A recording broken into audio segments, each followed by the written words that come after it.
You're watching the Top 6 Show, the original multi-club fan channel. Make sure you're following us now on Spotify and Apple Podcast. The link is in the description below. Welcome back to the Top 6 Show. Again today, sponsored by our friends at BetMGM. We're going to be playing Golden Goals today, so get the app downloaded or sign yourself up to an account now. It's free. You can scan the QR code above my head or click on the link in our description with a chance of winning £2 million this Wednesday. So make sure you have it downloaded and ready. We've got a brilliant panel tonight. We've got Rory back with us after he's finished having the snivels. Nobbins is back in the house again. His lights are all off, though. I don't know if he's got a power cut up there in Manchester. Lewis is here. No, it's nice and bright in your room. Lewis is here with some brilliant tinsel and Christmas lights for us. And there she is. Kate is back with us to probably slag off Tottenham and praise other teams. No, she doesn't really do that. It's a joke. It is a joke. We've got Don and we've got Roms and other people joining us a little bit later on the show. But how is everyone? Everyone well? Everybody good? Good. Very good. Yeah, doing fine. The blue lights come back on when City win. Those are victory lights, I've decided. Without them, I'm in mourning and they don't get to come on. That's the rule. I like that. I mean, if I only put the lights on when Man United won a game, I would honestly live in the dark. I wouldn't, do you know what I mean? You might as well call me a mole. I'd be like a fucking potato. I'd need the dark to survive. I couldn't, do you know what I mean? It'd be crazy. Listen, I want to start with Man United, to be fair, simply because I want to get it out the way and enjoy the rest of the show. But Ten Hag's under a lot of pressure. Another defeat. A mad stat has come out that United haven't, with 26 months since Man United have won away from home against a team that started the day in the top 8. 26 months since we last done that.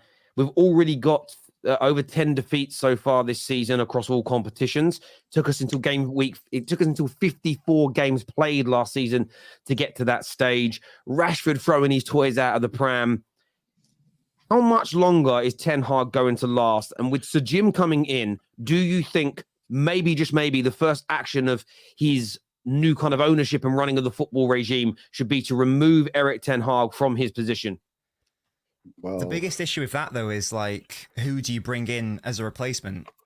Now, I actually don't think that Ten Hag is the man to take United long term, because I'm of the view that he's actually more overrated than I thought. I thought he was going to be quite good. Turns out that's not necessarily the case. The issue is that unless there's someone I'm just not really thinking of, there aren't really any big names out there or appropriate names that you would want to bring in as an alternative, which is an issue because, if the only reason you're hanging on to a manager is because there's no one better out there, it's not an ideal situation. But just from a practical perspective, and we've touched on it on the show before, if you sack Ten Hag, who's just brought in all of these players, from with an Ajax Dutch background, whatever, and then you bring in another manager with a totally different identity and principles. That means you've got players from the Ten Hag regime, from the Ollie regime. There's still players from the Van Gaal regime. And then if you bring in another manager, it's just going to make it even worse. So even though I don't think he's the man, I think that United have sort of shot themselves in the foot in a way by giving Ten Hag so much creative direction in terms of the signings, and it's now put them in a hole where they're now in a situation where they've got all these, as I say, these Ajax-related players, your Antonys, Martinez, Eriksson, Malacia, etc. And it's not working at this moment in time. So it's like you've got to sort of pick your poison, and I think that the more palatable poison is to just run with it. Honestly, it's not ideal, but I don't know. I don't think it is though, Nobbins, bro, because. You can't just keep a manager because we don't know who to get. At the end of the day, you're not telling me there's no one out there in the world of football that can't do a better job than Ten Hag. We might not have the name. I don't know. Well, surely not. Surely there is someone, whether and whoever that is. But you can't just keep the manager. I mean, I think he's completely lost the plot. I think he's lost the dressing room. I mean, how many players is he going to argue with? I mean, it's ridiculous the situation that he's in. He's shown that he's completely out of his depth. And if they do sack him, yes, there's obviously to us right now, I don't think there's an obvious candidate, but there's got to be someone. There's got to be someone in that football club who can identify a manager that can come in and take them forward, unite the dressing room. I mean, it's like, who's he going to argue with next week? It's ridiculous. Absolutely ridiculous. I've got one for them, LB, man. I've got one, man. Graham Potter, man. That's the next guy. Don, I love you. You're late and you're coming here chatting nonsense straight away, bruv. Like, let's not do it. Do you know what I'm saying, bruv? Because as much as we're banter right now, you're still 5 or 6 points behind us, brother. Do you know what I'm saying? We don't want those. We're 4 points behind you. We're 4 points behind you, bro. And we beat you on Wednesday. We'll be a point behind you. That's still embarrassing. To be as bad as we are and to be behind us, it's embarrassing. But we don't want your cast-offs. Look at the last cast-off did to us. You know what I mean? With Mason Mount. Anyway, back to LB with some serious talk. No, sorry, guys. No. I just think, honestly, like, I just don't know why you can stick with this guy. You know what I mean? He's falling out with all the players. He's not playing football the way that we all expected him to play. He's shown me on multiple occasions over the last 18 months that he is seriously defunct of any top ideas at the top level. And I just think that, like, why does he deserve to stay in the job any longer? Why? It's and people, I don't get about some United fans. They're all like, it's the players. Why is it the players?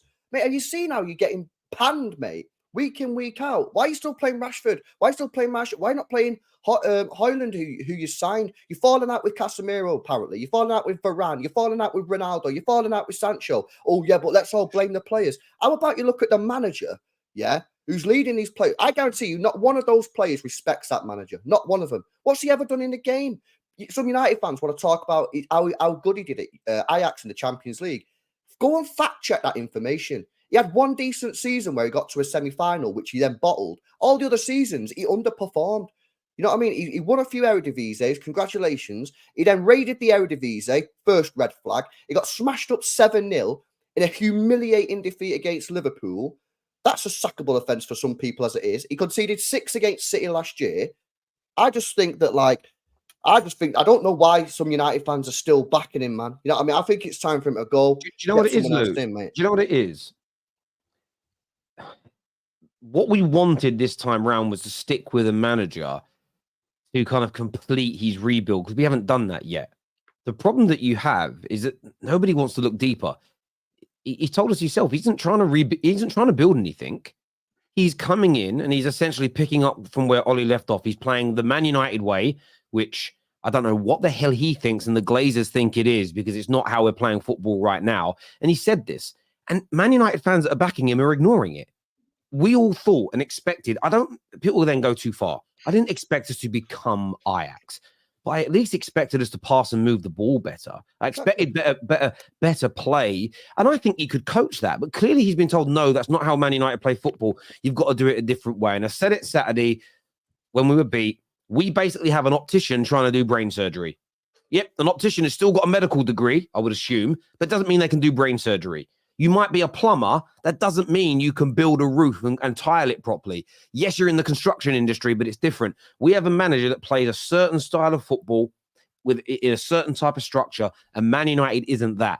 The one thing I would disagree with you on, Nobbins, and I get where you're coming from, is with Sir Jim coming in, and again, it's all whether this is true or not, the idea is they're coming in and clearing out the ball. They're clearing out the recruitment team. It's all going to be new and fresh. If they're coming in new and fresh, I think the best thing to do is to also clear out the manager and his coaching staff because of all the arguments and problems. But then you also lay down, like you said, the law with the players and say, this is the last time any of you are ever going to be... Because what Rashford did at the weekend was nothing to do with tactics. Not tracking back, not running, not working hard. I don't care what the manager's done is unforgivable for me. And what Rashford did is prove he doesn't love this team. And I see a lot of people defending him, or the manager this, or the manager that. They put a clip out of him talking to Neville, where he told Gary Neville that he doesn't really like playing on the right. Fine. That doesn't mean you don't run. Doesn't mean you don't press. Doesn't mean you don't track back. There is no defending that in any capacity for me. So I think it's a combination of moving the manager on, but a lot of these players as well. And I've seen a lot of people defending Martial the last couple of days because he's been called out. No pundits really called Martial out. They're essentially saying the fact that he is starting games still 4 years after everyone knew he weren't ever going to be good enough to make us title challenges again is indicative of how bad we are as an overall football club. I loved Martial, but he shouldn't be starting football matches for us. McTominay and Maguire were very close to being sold in the summer. They're now starting games for us week in, week out. The whole club from top to bottom is a joke. And I want the manager gone because I don't believe he's going to turn this round.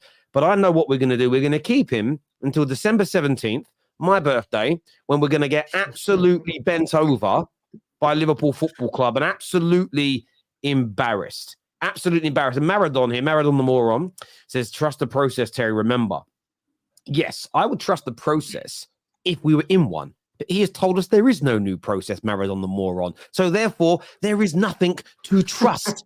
I'm sorry to say this, Maradon. Yeah, exactly. Right now, actually, I'm not going to say that. We're on a sponsored show, so I'm not going to do that and mess up my partners. But there is no process to follow, you nincompoop. Do you know what I mean? Though, Terry, like, no. It's just insanity at this point, though, because there's just basic things that we can all see that he's doing that aren't correct. You know, I can link it back to Poch, for example. When Poch was playing Chilwell left wing, everyone here could see that that wasn't working, but he kept persisting with it, which is insanity. And it's the same thing with Ten Hag right now. I'm looking at your midfield. You're so easy to run through because you've got poor Mainu, who I rate, by the way, playing in that anchor by himself. Why have you got 2 8s playing there when you need that stability in that midfield? It just doesn't make any sense to me. And he keeps doing it, and he keeps doing it. And he's going to do it again on Wednesday. I'll be very surprised if he plays a pivot of Amrabat and Mainu. He's probably going to do it again. But this is one of the things that a lot of Ajax fans were saying in the summer, Terry, that he's very stubborn. So I don't know, man. He's not gonna change anything drastically. He's gonna keep doing what he's doing until somehow it works. But clearly, it's not working. You can see it. It hasn't been working for a while. Terry, would you take Antonio Conte at Man United? So, great question. If we are not if the new ownership comes in and they are not going to change anything, we're just going to stay as we are as a short-term thinking club, then yes, because you need a short-term manager for a short-term plan. It's so simplistic to me. You bring in someone like Ten Hag if you are building something which is going to resemble the way in which he plays football, the kind of players that he needs. So he's been kind of signing players. This is what is broken about my club. Ten Hag is signing players to play the style of football that he coached at Ajax, but then he's not coaching a team to play that style of football. It's like buying the ingredients for a trifle and then putting them into a spaghetti bolognese. It's going to taste horrible. It's just so stupid. And I am flabbergasted that Man United fans are defending this. You're doing the Glazers bidding. You're absolutely ridiculous for not seeing what this, the double pivot, as you mentioned, needs to come back. There was nothing. Man United fans moaned about it for years. I never thought there was anything wrong with it. We just needed better players doing it. And you saw against Newcastle, as soon as Amrabat came on and we brought Højlund onto the pitch and we brought a left-sided left back on, we suddenly started having a bit more of a game. Who knew that a bit of balance and a little bit of know-how could improve you? And we almost bloody equalised. And the game, yes, look, Rashford, diabolical performance amongst some others. But the game, a lot of these games recently have been down to the manager, down to his approach. You look at the Onana situation, the pressure that was put upon the team every time he touched the ball because he shouldn't have been playing after still what I think was him throwing the ball into the net. It was ridiculous the other night. It still looks like he did it on purpose. So I'm fuming. I'm fuming that the way the team is being defended. I'm fuming at Rashford. I'm fuming that the manager is still here because the crazy thing is we were still only 6 points off the top at the start of the weekend. And if the manager was gone 2, 3, 4 weeks ago, and we'd have got the new ownership sorted and brought someone in that actually matches what we're trying to do as a club, who knows what you could... Only 6 points off. To be 6 points off the top shows you've got a lot of good players. They're just not being utilised properly. It's crazy. It's crazy to me. I'm absolutely... And this week, we've got to play Chelsea now as well. And, we just know we're getting beat. Even though I'm not going to predict a loss, I just know we're going to end up being beat. I just know it. Staffy's here now. He smashed in like Stone Cold Steve Austin. How are you, mate? I can't do what Stone Cold used to do, but yes, I am here. What's going on, guys? Yeah, not much. We're just talking Man United, so you've actually missed a really good bit. So I should leave then. Good evening, Staffy. Good evening. Good evening. Don. Yeah, it's awful. It really is. Obviously. Because we want to talk about the game coming up, but Chelsea this weekend, Don, really good performance from your boys. Yeah, I think we dug in deep, man. I think we dug in deep. One thing that I said before Brighton was, listen, we need to get all 3 points by any means. Initially, bro, I can't lie to you, Terry, I was at the game, yeah, and Brighton, they were controlling the game a lot more than we did. Even after we scored the 2 goals, because of the height, you know, we had 4 centre-backs playing on like yesterday. We weren't really controlling the game, in my opinion. Brighton were beating our press a lot, but it's just in that final third, they didn't have that quality. And you saw that quality come on when they brought on Mitoma in the second half. Do you know what I mean? But slowly, we were growing into the game. And then Gallagher, when they made a stupid decision, you know, being sent off like that. Do you know what I'm saying? The ref was trigger happy with all the yellow cards. And then he goes and does that so early on in the game. And that completely threw the game plan that we had out of the window. But to be honest, again, the boys, they were good, man. They were good. They played really well. Badiashile, you know, he was solid. I got onto him after the Newcastle game. Everyone was poor, but for me, he was the best player on the pitch. Enzo Fernandez is good to finally get that first goal. Then he got another goal, you know, scored that penalty after missing one against West Ham. So I was happy with the 3 points, but in terms of the overall performance, I've seen us play better. But again, we only had 10 men. Do you know what I mean? Up against Brighton, one of the best teams when it comes to popping it out from the back and pressing you as well. Do you know what I'm saying? So I don't expect us to play against that, play like that against United. I expect Reece James to come back in. You know, I expect Cucurella to come back in as well at fullbacks. We have a balanced defense, and then we move from there. Do you know what I'm saying? We move from there. But I want to big up Poch, man. I think, you know, his in-game management was spot on, because in the second half he realized that Disasi was getting cooked by Mitoma. He took Sterling off. Sterling defensively ain't the greatest, in my opinion. He brought on Cole Palmer. He brought on Maatsen. And then he put Disasi at centre back. So it was good in-game management from Poch, man. And the players, like I said, the players, they dug deep to go and get that win, you know. People were saying, oh, it was Brighton's C team, was Brighton's B team. I'm sorry, Brighton's C team went to United, Old Trafford, and beat them 3-1. Do you know what I mean? Brighton are very well drilled. It doesn't matter who comes in, they play the exact same way. Obviously, the quality is different in terms of the players, but they play the exact same way. Same thing as Newcastle. So we had to get the 3 points, man, and move from there, because now, if we beat United on Wednesday, we're literally a point behind them after everyone was saying Chelsea in a crisis right now. So we move, man. We move. We collect the 3 points and we keep it moving. Let's not pretend you're not in a crisis, though, Don. You are still in a crisis, Bray. Well, we've won 6 wins. We've got 6 wins in our last 10 games. It's the start of the season. It's the start of the season. This is still in a crisis. It's the start of the season, bro. It's the start of the season that's let us down, bro. We've got 6 wins in 10 games. Yeah, but you're still in a crisis. The last 10. Yeah, but you're still in a crisis. What crisis is that? You're 10th. What? I know what Tim Don does, bro. This is what this Don guy does, bro. I know what Tim, but it's not. I'm not looking, bro. I'm not looking at it like doom and gloom. When you say crisis, what do you mean by that? Expand on that, Lewis. Bro, you just said if we win, we're no. I asked you a question, Lewis. Yeah, you City fans a little bit touchy this weekend. You lot alright, yeah? You lot alright? You're a little bit touchy, you know. Bro, this weekend. I don't know what you're saying, bro. Where your standards, man? Your club is 10th in the league, and you're saying you're not in a crisis. I know my club's 10th. I know my club's 10th in the league right now. You're very still much in a crisis, bro. But okay, but expand on it. That's what I'm asking you. Expand on it. What is there to expand on? Your club could be winning title. You spent £1 billion and you're sitting in 10th. We should be, bro. And that's why I'm happy with the 3 points that we got, bro. I'm happy with it. And if you call it a crisis, cool. We need to get out of the crisis by winning more games and beating United on Wednesday. Yeah, slowly climbing up. But I've spoken about that every week, though, Lewis. I've spoken about that every week. If you go back to your sentence, it just has the answer in it. You said if we beat United on Wednesday, we're 1 point behind them after people said we're in a crisis. That is the crisis. You're about to be 1 point behind United if you win. That's not something to celebrate, because you know what? United themselves are in a crisis. So if you're 1 point behind a team who's in a crisis, what does that mean about you? Like I can't believe you even asked that, bro. And you just said we had 6. One second, you said we had 6 wins out of our last 10, bro. Yeah. We have 4 wins out of our last 6. You don't see me sitting here celebrating. Yeah, but look at the context. Bro. Look at the context of how you're winning the games, though, Staffy. You can't take away the context of how you're playing in comparison to how we're playing. A lot of our games that we've lost this year is because of a lack of clinical edge, not because we've been being cut through by United. I know we got battered by Newcastle, but I look at how we've lost the games completely differently to how United have won their games or lost their games this season. You guys have been shocking. If you lose to Man United, will you say you're in a crisis then? Hey, I told you already, Terry. If we lose to Man United, someone upstairs is getting us a serious backhand, bro. I'm telling you, because there's no way we should be losing to you lot. There's no way. So will you be in a crisis then?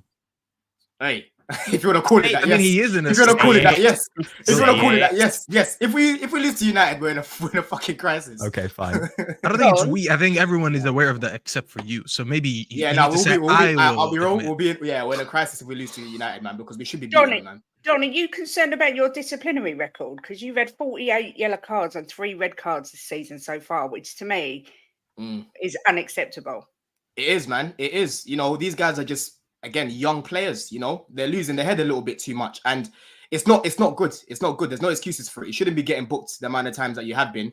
Jackson's nearly on his 10th yellow card already. Again, do you know what I'm saying? He just had 5 the other month, and now he's nearly on 10.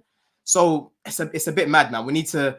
Yeah, it's crazy. I'm looking at us. We're on 48 yellow cards. Arsenal on 19, Rory? Is it 19 that you guys are on? Might even be 18, but yeah, it's not Something like that. Yeah, it's mad. It's mad right now. Is 19. Yeah, discipline. It needs to improve, man. But honestly, I'm just happy that we got the 3 points yesterday because again, I've been banging on about performances weekly. We've improved from last year, but there's only so much I can keep banging on about that. We need to stop, picking up these results. So obviously, Enzo Fernandez we were braced yesterday.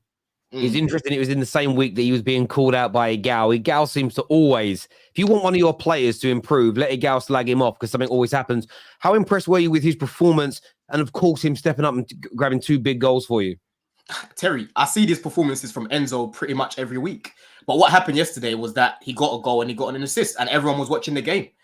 When people slander Enzo, they don't watch him, in my opinion, because I've come on there and explained the role that he has in this team. So, for me, I think Enzo was top yesterday, man. He was literally, up and down. He was progressing the play again from back to front, and he scored 2 goals. So, I mean, I was really impressed with Enzo, man. One of his best performances in the Chelsea top. But again, a lot of how he was playing, he plays like that weekly. He does play like that weekly.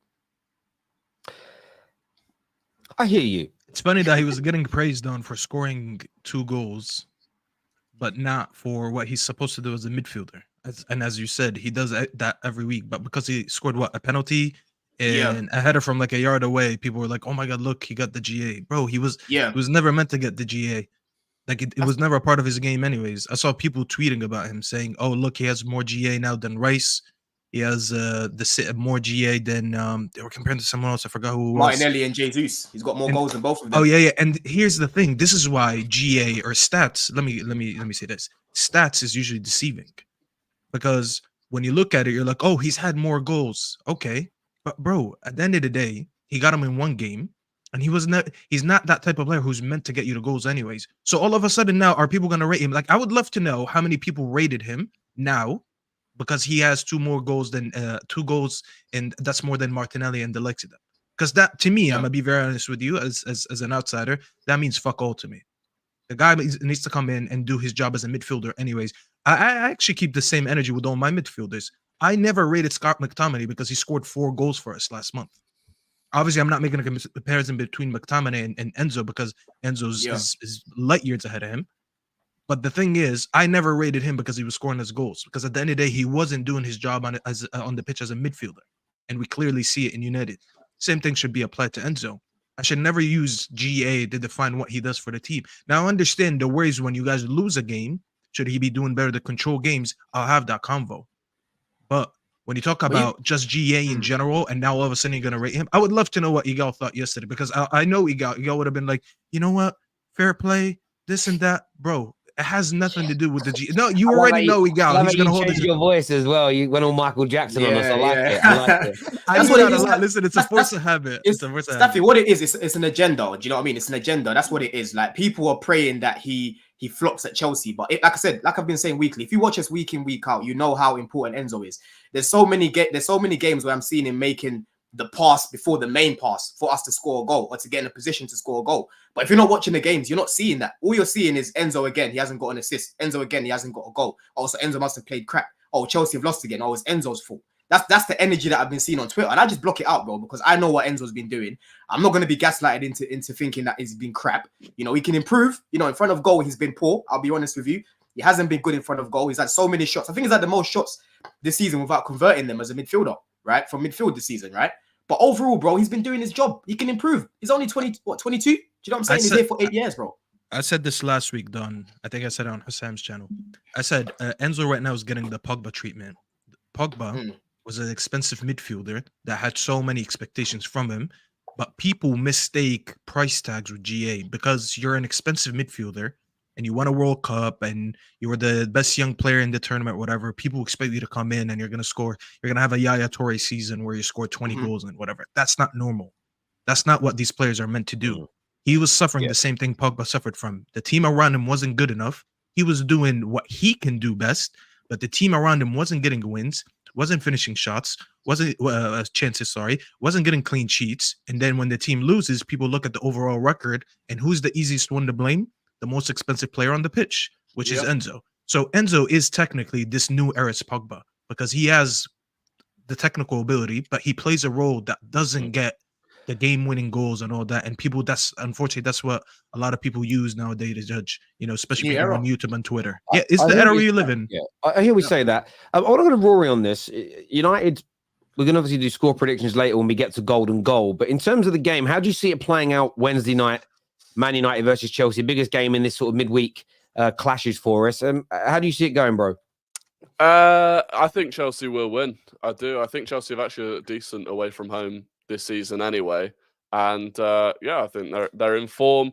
I think the way that they play, I think they'll control that midfield. And like we've said, Chelsea haven't really struggled to get into teams' penalty areas. It's only been when they get there that they've struggled. And with United at the moment, it is so easy to get to United's penalty box. So I think they'll create enough chances that eventually, even if Jackson misses 4 or 5, one of them will eventually go in. And I don't see United scoring at the other end. So I think I predicted 2-0 for this one. And look, Ten Hag still won't go. I think it will be Anfield before Ten Hag goes, but it's going to be a tough one for United fans to take, I think. How about yourself, Nobbins? Do you see this being almost like a foregone conclusion, Chelsea away win? No, I agree with Rory. I do think that it will be a win. I don't think it's going to be a battering, but I'm just thinking that Chelsea are one of the best transitional teams in the league. We saw that in the City game. And the way United play, by definition, encourages teams to win second balls in transition. It's like the perfect recipe for disaster from a United perspective. Like that, as we've seen this whole season, outside of Mainu, they don't have I think that's how it's pronounced. They don't have a midfielder who wants to drop back and. Perfect. Thank you. You are too, Staffy, mate. Love you too. Like a player who wants to receive the ball for the back to play. They don't have anyone like that other than him. So it means it resorts to them punting up long balls to Scott McTominay, which means they're relying on a second ball game, which means you're more open to counterattacks. That's literally what Chelsea will pounce upon, and that's what they thrive on. So yeah, from a pure ideology perspective, this Chelsea have the advantage. In that sense, I guess it depends if United change how they play. But yeah, I'm going to go with a Chelsea victory as well. Low scoring, but Chelsea win. Do you know what? I'm happy about as well, Nobbins? Yeah, like listen, Gallagher, I've bigged him up all season. I think he's improved drastically from last year. I've said he deserves a new contract, but there's certain games that he's not needed. Yeah, I don't think he's needed against United. You don't need to press United off the park. All you need is quality. Wait, I actually disagree heavily. No. We don't need to press you off the park with Gallagher because our other players press as well, Staffy. What I need against you lot is quality, bro. Yeah, quality in midfield. I need quality up front. I need finishers, bro. Do you know what I'm saying? Right? And Cole Palmer, for me, I think is going to come into that 10. You're probably going to see Mudryk on the left and then Sterling on the right, Jackson up top. But I need these man bagging. That's what I need because as long as we've got our shooting boots on, bro, we're gonna beat you, in my opinion. I don't see us losing this game if we have our shooting boots on, in my opinion. That's how I see it. So this is the sort of game where you need quality, man. You need guys that are good on the ball. Yeah, not Gallagher just giving it away sloppily. The reason I disagree with you is because our midfield, forget it. The midfield struggles in general. I get that, but we struggle the most against athletes. Okay, the one thing about Gallagher that you guys always praise him about is his work effort, his work rate. He puts in a lot of effort. He runs a lot. He presses a lot. When you look at our game against Newcastle, the main thing wasn't the quality. The main thing was the work rate. They ran us off the park. They won every 50-50, like Nubbin said. We weren't good at 50-50s. The last thing we need to go against is a midfield that runs more than us, that's more physical than us, that's faster than us. When I look at your midfield, without Gallagher, you actually miss that. Because I'll tell you what, Enzo has the quality, but we don't struggle against midfields that play a little bit slower. I actually would rather play a team that plays slower football. I knew we were going to get better by Newcastle just for that. Even though they don't have an Enzo in their midfield, but they have Joe Ellington, who I kept saying he was the one I was worrying the most about, and he cooked their midfield. Same thing as Bruno G. You guys don't have that. Now you're mostly gonna, if I'm correct, you're gonna play Cole Palmer in the 10, and you're gonna have Enzo and Caicedo around him. These are technical ballers, don't get me wrong, but the more you slow down the game, the better it is for us because we don't match the team's intensities. Now I understand you have the quality, but I'll tell you something. When you compare, obviously, I'm not saying you guys are like Galatasaray, but Galatasaray played a slow game. We were able to put 3 past them. Technically, if the goalkeeper doesn't have a howler on the other side, that was a 3-1 game. That's just the example, the difference between games like Newcastle and games like Galatasaray. I think the fact that Gallagher is not there, when I found out that he got sent off, it gave me that, that confidence a little bit more because now I don't have to worry. I know Enzo's not going to press Kobe Mino when he gets the ball like that, or Cole Palmer. Maybe he'll do it. He just won't do it as good as Gallagher does. And at least he won't do it for 90 minutes like Gallagher does. So that I agree with. To me, I think it's a big loss. I think I get where you're coming from, Staffy, and I agree with certain parts of what you've said, but how I'm looking at it a little bit differently. We don't build up slowly from the back, bro. And like I've said, when I was watching Gallagher the other day against Brighton, when I'm watching him trying to pick up the ball, he kept going backwards, bro. Do you know what I mean? Cole Palmer in that half space is a lot more comfortable than what Gallagher is. Do you know what I'm saying? So I just need a lot of quality on the pitch against United because our players press, regardless of Gallagher not being on the pitch. Enzo presses. Palmer's really good at pressing. You know what I mean? Lewis probably saw it a lot at Man City. I've seen it a lot at Chelsea, counter pressing. Caicedo's another counter presser. So I know Gallagher, his main trait is pressing, but we've got good pressers in this team overall. So I need quality on that pitch, on the ball. That's what I'm looking for, bro. It's certainly going to be interesting. Kate, how do you see it going? Do you feel that most people predicting a Chelsea win? How about you? I think it's going to be tighter than everyone thinks. I think it'll be a draw. I've put 1-1 in my predictions. I don't think Chelsea are good enough to win it away, and I don't think Man United are particularly good enough to win it at home. It doesn't strike me as being that exciting a match, not going to lie. Mid-table teams, just battling it out. That's a bit rich coming from you, Kate. You lived your whole life watching the mid-table team. Calm down, darling. I was only joking. But no, I do. I think they'll cancel each other out and it'll be a low-scoring draw. That's my prediction. Yeah, you know what? One thing I will say, I know you were only joking. Maybe Steffi didn't pick up on English sarcasm in that. Do you know what I mean? I joked back. So okay. Yours was. I mean, I call my team shit every day. So if I come here and I'm upset that someone called us mid-table, I would be a bit. I hear you. I think the one thing I would say is Man United games are certainly not boring, but because of how bad we are, they make things open. It's going to be a crazy game. We're going to do our score predictions later when we play golden goals on that. There's going to be some of the super chats surrounding it now, people. First one here says, Staffy is spot on with the Gallagher take versus United. Interesting there. Staffy's view usually am, aren't I? Thank you. Sometimes. Nilo. Enzo, this is from James. He says Enzo doesn't get a free pass for his price tag, deserves scrutiny after he threw a tantrum to get Chelsea to come get him. Should be getting results, is what James. You're allowed to give him constructive criticism because in front of goal he's been poor, like I've said. But for you to just completely dismiss his performances overall, that's when I've got to disagree with what people have been saying, man. Reese here says, yes, people, let's talk about, we'll come back to that later when we get onto the different conversation. Chelsea will lose or draw with United. Brighton win wasn't convincing at all. No pen, in my opinion. One of them lucky wins you need. Chelsea are so far 6 defeats, 4. 6 death 4? What does that mean? Chelsea are far from 6. Okay, right, yeah, that makes sense. I just didn't quite get it. Ends back here again. He says, on behalf of the rest of us Chelsea fans, reduce the chest before going away to Old Trafford. I beg you, Don, please don't do this. Bro, I'm sorry. If you can't have Nilo, big you up. But if you can't have confidence against this United team, right, after how you've been watching them play all season, then, bro, your standards have dropped completely, man. To be fair, Don, you haven't beaten us since 2017. I know, and that's why we've got to beat that record now. Staffy's terrible, bro. We ain't beating you since 2017, and that same year we beat you in the FA Cup final as well. That's the last time. Use European champions in that time, and he still couldn't. Remember, beat us. Don needs to win this game so much now. Otherwise, he's got to sit on the TFT and say we are in crisis. I'll be there whenever he says that. Like Don turning up to AA, he's got to stand up and admit he has a problem. It's gonna be fun. Can you make sure you invite me to that show? Even if I'm busy, just put my picture here. So when We'll when KJ flips it, I'm there. Debbie says, Terry, I think you're on your way to being relegated. Agree. Debs, as much as we're awful, we just spend too much money to get relegated, but we are poor. I don't see relegation to be fair. To those clown United fans, context is what is complete. Context is that this is a completely new squad. We won't be in this position long term.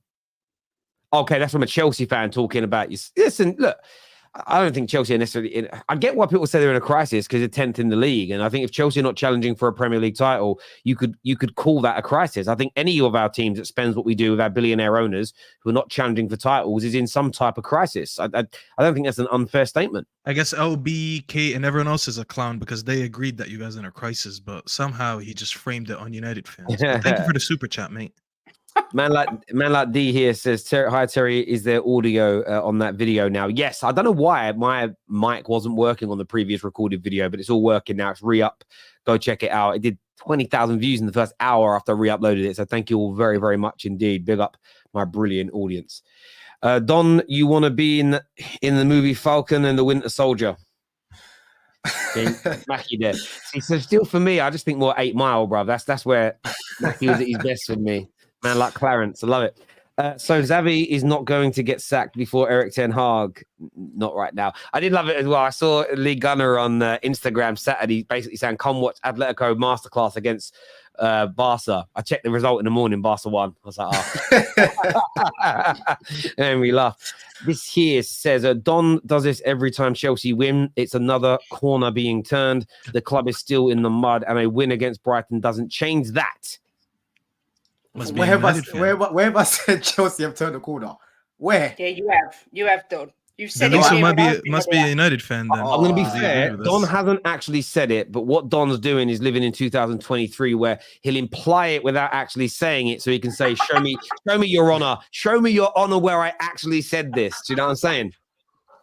Yeah, it's like I didn't invite the girl to come and sit next to me. I just told her the seat next to me was free. I didn't say come and sit down. We all know what it means, though. Do you know what I mean? We ain't turned the corner. I'll tell you that. He's a smooth criminal. That's why. I'll tell you that for free.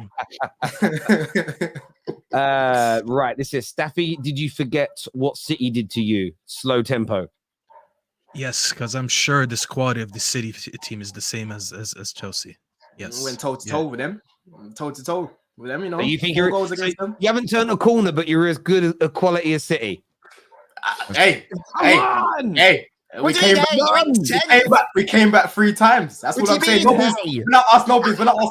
Who's giving them the toughest game this season? He said Chelsea. So hey, I'm just. Don had such a good time smoking that Brighton pack. He's still high, bro. He's still high. He's saying. By the way, on that City game, don't forget that first half was close until that clown of a manager took out his only 6 and brought on Eriksen at halftime and then put McTominay in the 6. That was mad. And then the midfield got ran over. Yeah. So yes, let's last time we won at forget. Old Trafford, Juan Mata scored the winner. Yeah, it was 2014. That was the last time we beat you at Old No, Trafford. couldn't have been 2014. He played for us by then. It would have been 20. I tell you when it was. It was 2013 then, innit? It was 2013. It was the day after my stag. It was the day after my stag do. I remember it because we drove up to Manchester and I was mangled. And then we lost, and I wish I hadn't gone up there because I was putrid after the last win in general was when Morata scored that header. Oh, that was in Stamford Bridge. Yeah, there we go. It was Azpilicueta cross. I remember. I want to speak about yesterday. We'll come back to the score predictions. I want to speak about yesterday's game a little bit. I want to speak about yesterday's game, Nobbins. Lou. Hello, that's me. Hey. Yeah, Nobbins. 3 games without a win for City. What's going on? I mean, talk about crisis. That's a crisis for your standard, is it not? Fraud. Pep out. Get this idiot out of my club. Both fraud. I'll send you all all the stuff that we use. Sorry, what was the question? I was too busy shouting at Pep. No, I mean, 3 games without a win. 10 goals conceded in the last 4 games. Mm. Why have there been these issues in the last few weeks? And what do you feel went wrong yesterday specifically? So yesterday specifically, it's a multifaceted issue. I'm glad you've asked. It's a great question. The game should have been over at halftime. It should have been 3-1, 4-1, 5-1. We missed a couple of really easy chances. The best one and the worst one was when I think Emerson Royale was being pressed by Alvarez, who finds Bernardo, who finds Haaland, and he just like misses an open net. So that was the issue there. But just in terms of like the conceding chances issue, like LB and I have spoken about it together on his show many times. For me, it's not actually an individual. I mean, there are some individual defensive errors, sure. But for me, the main issue is a lack of midfield fluidity, and the midfield dynamics are totally off at Manchester City right now. A lot of that stems from the fact that we are playing a striker in the midfield, which also the fact that Rodri is just being left totally isolated at times. So it means that we are very easy to counter-attack through. If you think of like for example, you think like Spurs' second goal yesterday, it's Alvarez who plays a nothing, like, he attempts a blind 180 degrees hero ball to Haaland, gives it away. 5 seconds later, it's in the back of the net because our defensive shape is just non-existent because we weren't expecting to lose the ball there. It's an issue that Pep needs to solve. Last season, we were very controlled. Lots of people talking about how, City are boring to watch. That's fine, but boring football wins you the treble. There's been too much of a willingness to give in to the chaos. And that in turn means that if you're more open to transitions, it means you're more open to counterattacks. That means you're more open to conceding chances and therefore goals. That's why we conceded so many against Chelsea, because we were far too open, conceded 4. Even against Liverpool, conceded an equaliser late on.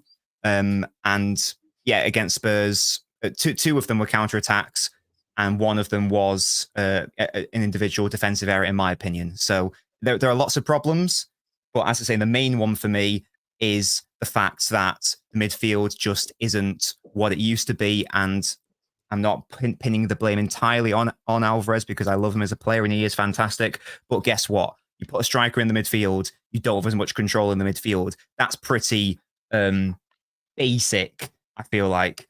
And yeah, so it's a defensive issue, and as I say, the finishing wasn't there. I'm not even going to entertain any arguments on the referee. I've got no interest in that argument. I understand that. Before I come to you, Lou, I do need to play this because I think it's important for the Football Terrace community to see it. Spurs left-hand side, up against Walker, puts the cross in. No!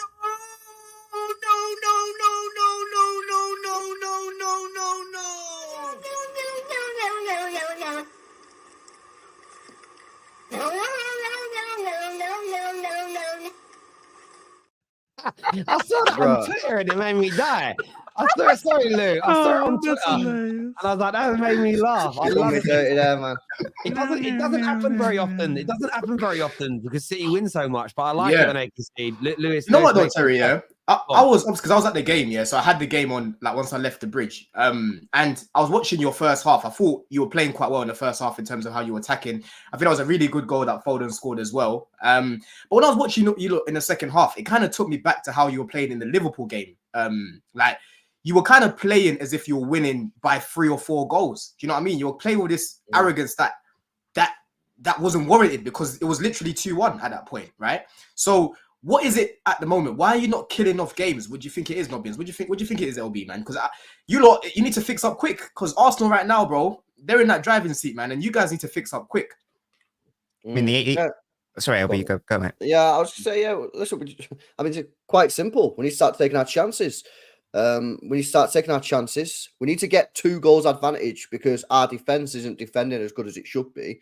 As you've seen against Chelsea, you've seen against Liverpool, you've seen yesterday, we can't hold a 1-goal lead. So at the moment, we have to score. We have to get a 2-goal advantage to be sort of confident of winning. So for me, it's just a case of taking our chances when we get them. Because the annoying thing is, we're not even played bad in these last 3 games. Do you know what I mean? We've just had individual errors. We scored 4 against Chelsea. We did quite well against Liverpool. And then we did all right yesterday as well. We're just not scoring the chances when we're getting them and killing off games. It's as simple as that. there's probably a mentality issue, something going on, because we're conceding a lot of late goals. But I don't think like it's a massive deep dive into what's going on. I think it's staring us all in the face. Yeah, but even when I'm watching though, Lewis, yeah, like you're moving the ball very slowly. I'm not really seeing any patterns being built in possession. I'm not really seeing the same City. And we normally say this at the start of the season, but usually you've got a Mahrez to fall back on. You've got a Gundogan to fall back on. You know, now you've got different players of different quality, bro. So it's different. You know, January, you're going to have to make a few signings, in my opinion. You know, KDB's going to come back. We don't know how he's going to come back right now. So you lot have some work to do, man. You've definitely got some work to do. Mentality-wise, you know, are these players demotivated? There's a lot of questions for Man City right now, man. And you guys aren't, you know, you're not. You can be criticized. I know you lot have done big things, but end of the day, right now, you're not playing well. Let's be real about it. Overall, over 90 minutes, you're not doing enough to be winning these games. And I've actually predicted that you're going to draw against Villa. I think Villa will score at least 2 against you guys. How you're playing right now, you know what I'm saying? You ain't got Rodri that game as well. It's long right now for you guys, man. Got no players in that game, bloody hell. Yeah, I think the midfield has been a big issue for you guys. Sorry there, Terry, but I think the midfield has been a big issue for you guys because, as Dunn mentioned there, we speak about this a lot, the lack of quality, because obviously you sold Gundogan and obviously Kevin De Bruyne is injured, so these are obvious takes. But I think we need to start talking also about Rodri, because it seemed that for a while there, you guys thought he was immortal or something, because he was on. Don't get me wrong, I don't know for how many months he was arguably the best DM in the world, top 3 in the world. People were saying he should be winning the Ballon d'Or. That's how good he was. And if I'm being very honest with you, I don't think he's been that good this season since the suspension, especially when he came back, and now he's suspended again one more game. And I think a big part of it has to do with that he's been playing a lot of games. There's no sustainable replacement for him when he's not having a good game or he's having a day off to take him out after 60, 70 minutes, bringing someone else on. I don't think you guys have that. And that's fine, by the way. Like, I'm not even trying to bash Rodri. He's, at the end of the day, he's a football player. Football players are meant to have bad runs, meant to have bad games. But he's the single most important player in that midfield. And when he's not on it, it shows, because I think your midfield has been looking sluggish.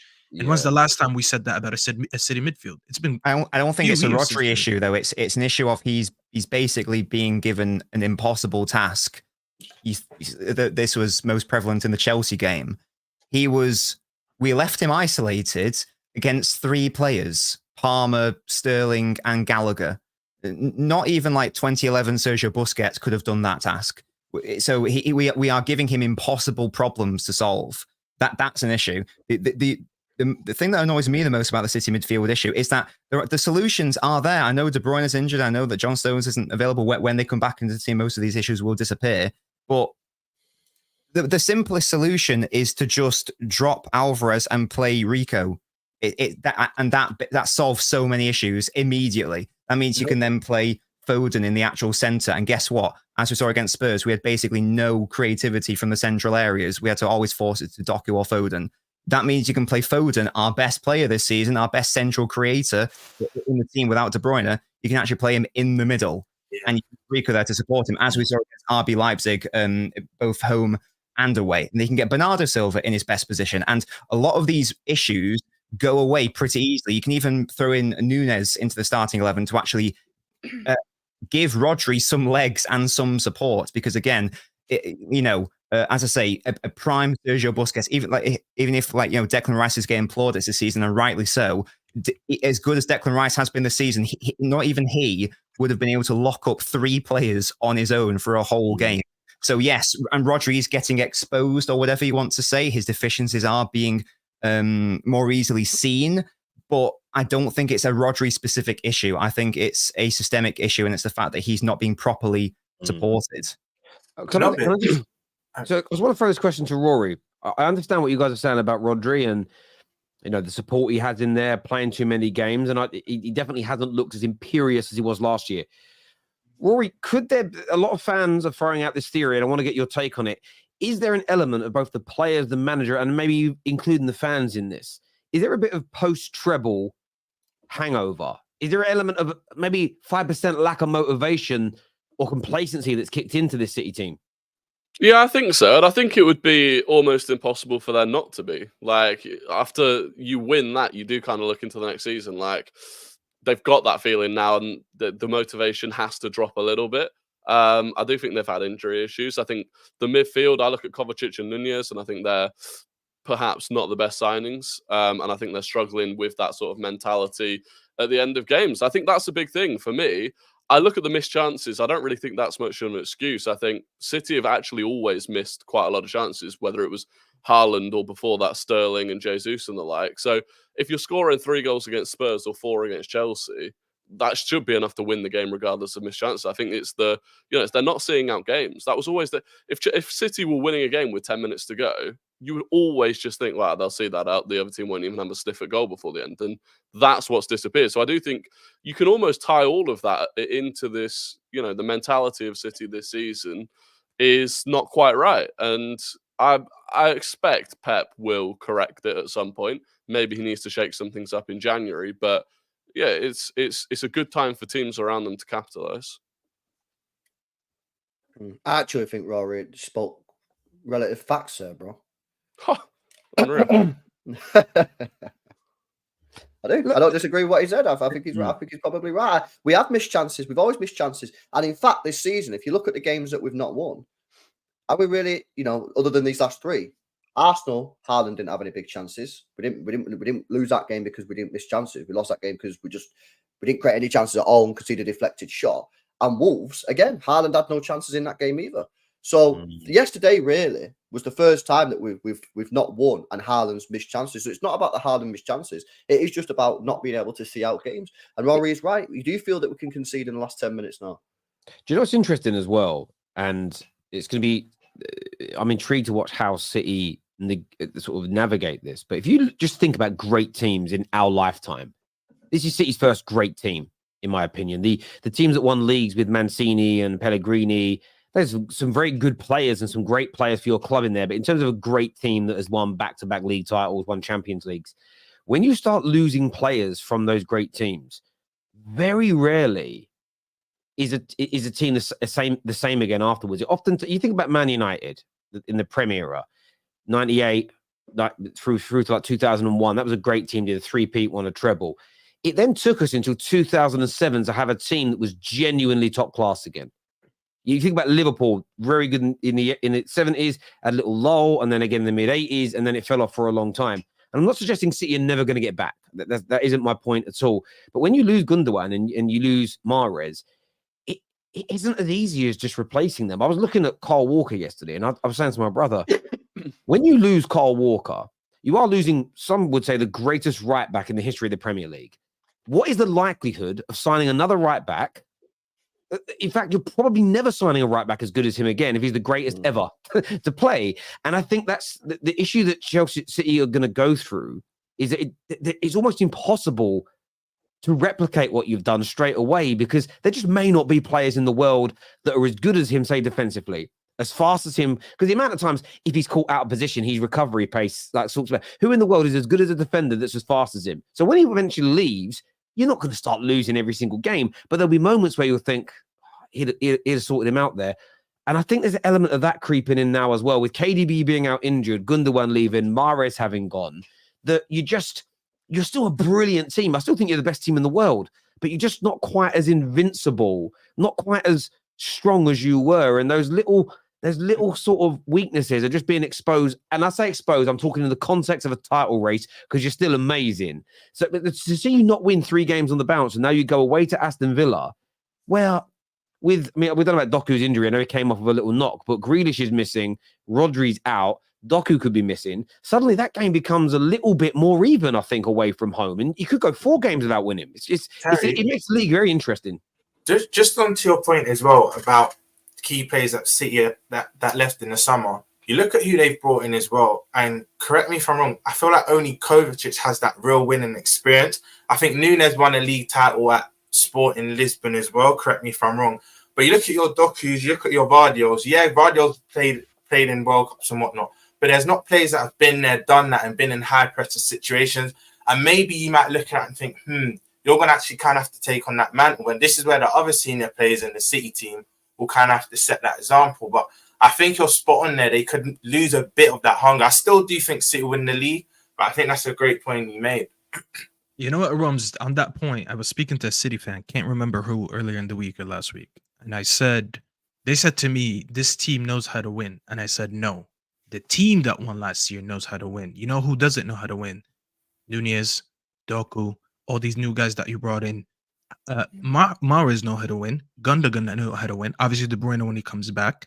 But now you have to rely on the new guys to find that Gundogan in them, to find that Mahrez in them. And by the way, I rate Kovacic, but I don't think he's that Gundogan level that wins you games like we've seen in the past few years. But Staffy, the takes key over thing with, games when De Bruyne wasn't there. The key thing with Kovacic, though, he's won league titles. I think Inter, Madrid, Champions League. So he's one player in that contingent that I would kind of exclude in this situation. I hear you. But the bigger picture is, you get what I'm saying. Even Gavardio doesn't know how to win it. These guys, listen, they could become these winners. That's what I'm trying to say. They could be these guys that come in and do that, because we've seen throughout the years City having that great bench that whoever started or whoever was on the bench always knew what to do. They came in and they won league titles. They won games when they were down against Aston Villa at the end of the season, and they took over that game and they won the league title. These are the players that there. I remember Mahrez would sit on the bench half the season, comes on, scores a hat-trick in the cup, scores a hat-trick in the Champions League, whatever. That's the squad that they have. Now, we don't know who is Doku going to be the new Mahrez for them. He could, but he's not yet. That's what I'm saying. They knew how to win, but it's not the new guys. The new guys have to step in and do that job for them. I hear you on that. In terms of the game against Villa, Nobbins and Lou, how are you feeling about it, and how do you see it going? Yeah, nervous because again, be able to look at what City's likely starting 11 is going to be. We don't have anyone on the left. It's going to have to be Foden to play on the left because Grealish is out, Doku's out. It's probably going to have to be Oscar Bob playing in midfield. Because if you have Bernardo on the right, again, you can't have any other option really on the right because Foden's going to have to be on the left. Nunez might still be out, so it means Kovacic would be, he'd probably have to be partnering Rodri in the midfield, and then you're going to have to play, as I say, Oscar Bob and Alvarez in the midfield. So, or you play Lewis there. So it's probably the worst time to go to Villa Park from a City perspective. And yeah, I'm not confident at all. I wouldn't be surprised if we fail to win again, to be honest, given those issues. Yeah, I agree. I'm worried, man. I'm worried. I mean, you'll do score predictions in a bit, innit, Terry? You know what I mean, with the golden goals, man. But I can tell you now, there's a little bit of hopium in there for me. You know what I mean? I'm seriously, you know what I mean? I just think Villa have got to go for this. You know, this is a great opportunity for them. You know what I mean? They can overtake City, get even further up in that top four. And we're going there, man. Low on confidence. And we just got to try and find a way of grinding out a result. You know what I mean? Because we ain't going to go there and blow them away. If we win, it's going to be a scrappy, well-fought performance. Well-fought result. It's not going to be like some mad performance. So, yeah, I'm worried. Hopefully we can get 3 points. The good situation that's come from this is, even if we draw against Villa, which no guarantee we'll even get a point, is I think even if Arsenal win, we could be 5 points behind. Which, given the fact we've drawn 4 games in a row, in context, really, is actually quite like, how the hell are we only 5 points behind them when we've just drawn 4 games in a row? So I'll take a small bit of W's from that, but this has got to change, man. We got to fix up. We got to fix up quick. Yeah, I mean, you still got 12 points out of your last 6. You're still 5th in the form table in terms of that. But the difference this year, when you look at it, though, is let's just say you lose. Let's just say throw in a loss for you guys. That puts Villa above you. If Spurs and Newcastle both win as well, suddenly it isn't just one team you're chasing down. You've got 2 or 3 in and around the same points as you, and then 2 or 3 teams ahead of you, and a couple that might start making a little bit of a gap where it's going to take them to lose 2 games for you to overtake them. And for me, look, my team's not in this. So from the outside looking in, the title race is starting to build up to something that could be very, very exciting, because we are going to get on the Tottenham in a little bit. But Roms, you boys had like an amazing comeback in the dying moments. Trent Alexander-Arnold stepping up and just doing what, both. I know one of them cancelled an own goal, but great free kick, a screamer to win it. Endo, I mean, every goal you scored was a screamer, but Liverpool, just finding ways to win again nearly all the time, ahead of Man City, a point or 2 behind Arsenal. You must be excited about this potential title race this year. Yeah, I'm excited, and I am excited for the January window as well, because I do believe, I a lot of our families don't have trust in our owners, but I do believe they will reinvest if they see there's a likelihood that we can win the title. But the heart palpitations yesterday was crazy. I'm going to be honest with you. I always back us at Anfield, but I didn't think we would win. I thought we would salvage a draw, but I couldn't see a win coming. But there's pros and cons to this, because I saw a stat that we've got the most points from losing positions, and I was speaking to LB earlier. That's not really a stat you should be proud of, because you have to ask yourself, why are you getting into the position? Terry, sorry, the bell's just gone. I'm going to come back up. Okay, your bell's just gone. No worries, mate. The bell's gone. I mean, with Liverpool, I mean, Rory, I don't know how much of their game did you watch yesterday, because I know it was hard in the afternoon with so much going on, but they just seem to find a way. Defending isn't at its best. Do you see them as the other team that's going to challenge City along with Arsenal for the title this year? Yeah, 100%. I think they'll be there purely because of Klopp and because a lot of them have done it before. And like games like yesterday, you just cannot rule them out. But I do think kind of what Roms, I think, was going to go on to is that there comes a point where going down in games that often becomes unsustainable. Like there will be games where you don't make those comebacks. And some of their games, like more than just yesterday, just don't seem to have that much control. So I think that's where they might struggle. But so long as they keep picking up 3 points, you know, it's impressive. So I definitely think they'll be up there. Just to chime in again, once Alisson got injured, I said, Kelleher, I don't think we're keeping a clean sheet whilst he's in goal. Not because he's a bad keeper, I'd say, but he's not the levels of Alisson. And I've said this season, right, our defence, I think before the City game, Arsenal and Liverpool had the best defence on the league on paper with 10 goals conceded for each side. But I said this is kind of a facade because we're conceding a high volume of chances and Alisson keeps getting us out of jail. And you get some Liverpool fans that, no, our defensive collective has been amazing. Van Dijk has been amazing, by the way. I'll put that out there. He's come back to a very good level. He will never get to the peak how he was 3, 4, 5 years ago.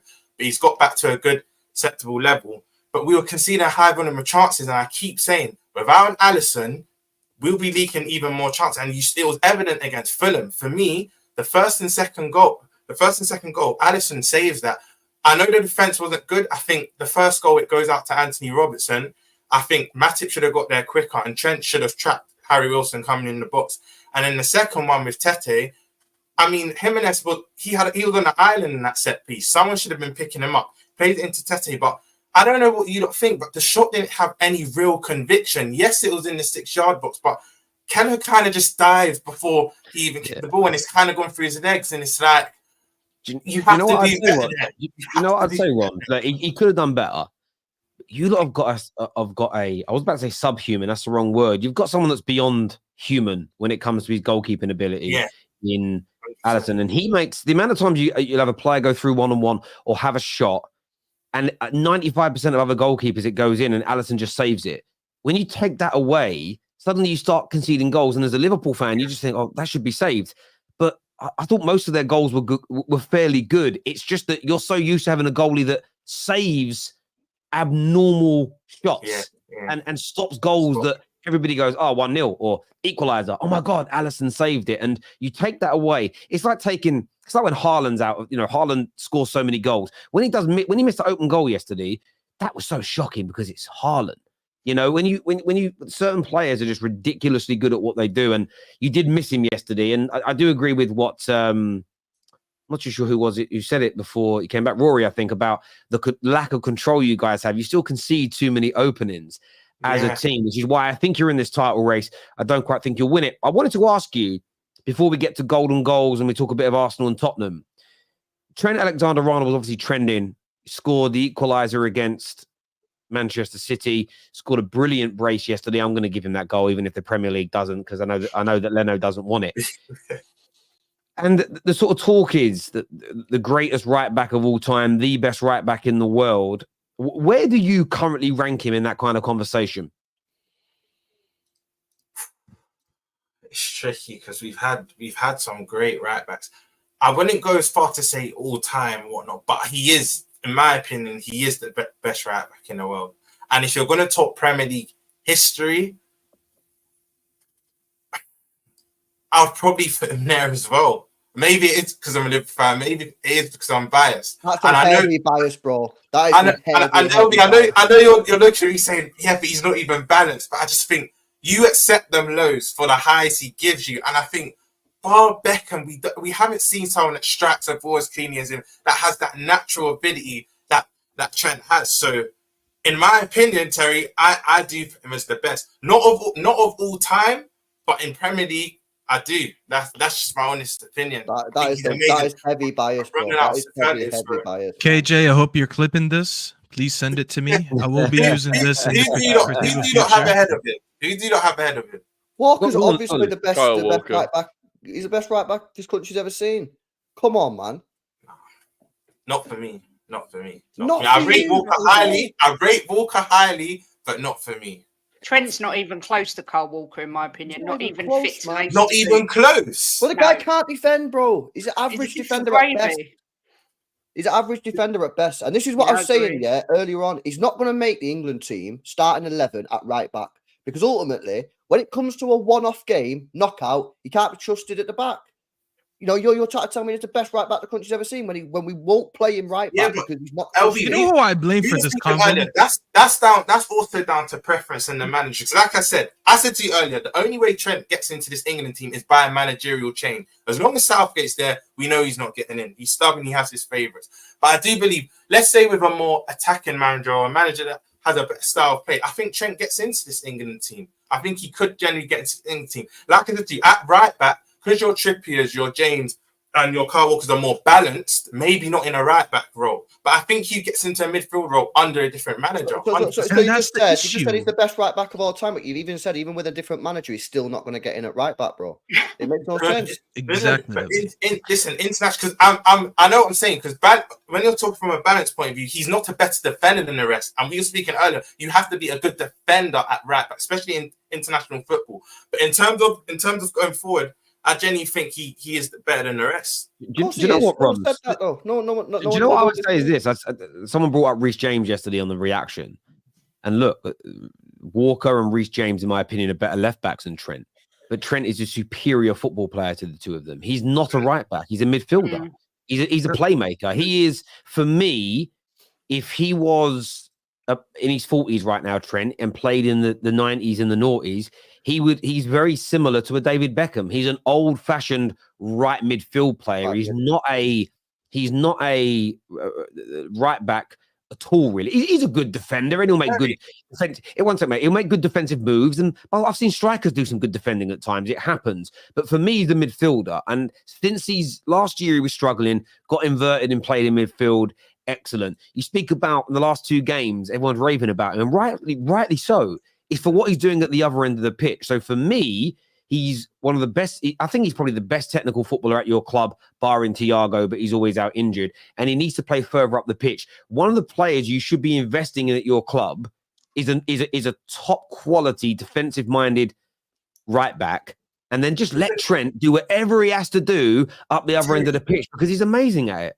But then on the flip side to that, right, I understand, I agree with you. I think Trent is more of a midfielder than a right back. But then you've got to look at it like this. We won everything with him in right back. And one of the key players that helped Trent these last 4 or 5 years was a Jordan Henderson, very industrious, covering Trent all the time. Then you go to the England team, you've got players like Rice, Bellingham, especially Declan Rice, that's 10 times better than Henderson, that can do the role to help Trent, to help propel Trent do what he's done in the Liverpool team. And that's why I said with a managerial change, you could get the best out of Trent in an England team also, especially in the midfield. Even from a right-back perspective, because you do have cover in other areas of the team that are better than a Jordan Henderson or Ronaldo. So I think it can work. Yeah, you are right. The problem, I won't say the problem, but there's sort of the marauding attacking fullback phase has kind of disappeared, and everybody wants either players that can invert and then you cover them with somebody else. And that's why Trent can now do this role as well. If we go back to an era or a process where everyone just wants defensive-minded right backs, Trent's going to have to change position.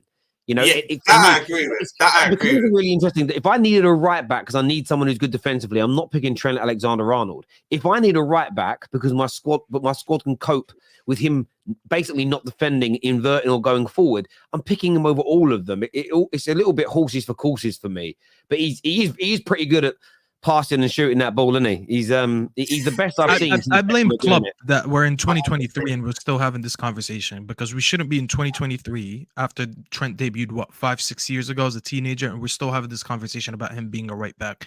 It's so annoying that he's still being played in right back, and his team is not even set up correctly to accommodate for his defensive deficiencies. It's been 6 years, and he's yet to get him a 6 that can drop when he's inverting into that midfield. Because let's say you want to treat him like that right back that inverts into the midfield, kind of like what Pep has always did with his career with one of his defenders that always invert into the midfield, or what Arteta does with Zinchenko. He doesn't have a center back that makes up for these deficiencies, and he doesn't have a 6 that could drop as a third center back between the two center backs and cover for him when he goes up the pitch and kind of like build up with a 3 in the back. I blame Klopp for this, because we shouldn't be having this conversation in 2023. He should have been a midfielder already. He probably should have been wearing the number 10 jersey or whatever, playing in your midfield, because the guy scores bangers all the time, yet he's being played out of position. And I still have to sit here and hear people talk about him not being a good defender. What's the point of him being there? But Steph, just to round off on that point, Terry, I know my manager and Klopp can be quite stubborn. If he does get a player with the profile of that DM that can cover for him and another centre back, he will keep Trent at right back. He will. I can't see him going into that midfield role as long as he has the components around him to help him flourish in that inverted right back role. I can see Klopp leaving it alone, genuinely. So I don't know if we're going to see him in this midfield role anytime soon. Maybe 3-4 years down the line. You could argue it maybe too late at that time, but I don't think we're seeing it anytime soon. I hear you on that. Some super chats here. This from James, who says that Trent going forward outweighs his defensive issues.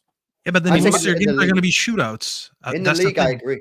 Not when it gets to knockout competition. That's think correct. Then it starts to 50-50 a little bit. The thing for me is that I don't know. Defenders just don't seem to get the credit for defending anymore. Like Kyle Walker is so superior to Trent for me, because so often Kyle Walker will do a defensive play that only Kyle Walker pretty much could do in terms of reading the situation and having the pace to deal with it. The amount of goals he prevents doing that, but they don't get, it's not a belting free kick or an assist that's crazy. So it doesn't get the same recognition it deserves, but it's more effective and more impactful. Rory, that's the same reason Gary Neville's been forgotten in these conversations, because he's not easy on the eye like these new right backs that are more advanced in the attack.